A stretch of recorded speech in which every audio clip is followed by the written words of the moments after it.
Australia की सरकारी airline को बड़ी शर्मिंदगी का सामना। दौरान प्रवास 1 घंटे की तवील फास्ट फिल्म चल गई।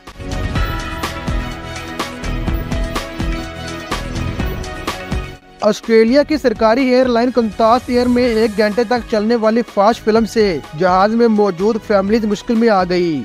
गैर मुल्की खबर इदारे के मुताबिक सिडनी से टोक्यो जाने वाली कंतास एयरलाइन के मुसाफिरों को इस वक्त एक अजीबोगरीब सूरत हाल का सामना रहा, जब दौरान प्रवास स्क्रीन पर फास्ट फिल्म चल गई। गैर मुल्की मीडिया रिपोर्ट्स के मुताबिक गैर मुनासिब वाक़े का जिक्र रेडिट पर फ्लाइट में मौजूद मुसाफिर की जानिब से शेयर किया गया।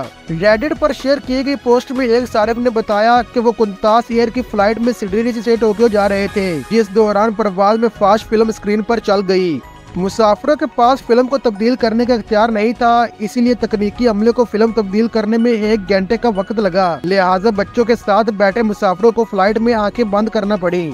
एयरलाइन के एक तर्जुमान ने गैर मुल्की मीडिया से गुफ्तगू के दौरान बताया कि तकनीकी खराबी की वजह से प्रवास की स्क्रीन पर चलाई गई फास्ट फिल्म फौरी तब्दील नहीं की जा सकी। बाद इसे फैमिली फ्रेंडली मूवी में तब्दील कर दिया गया। एयरलाइन तर्जुमान के मुताबिक दौरान प्रवास चलाई जाने वाली फिल्म किसी सूरत मौजूद नहीं थी और हम इस अमल के लिए माजरत ख्वाह हैं।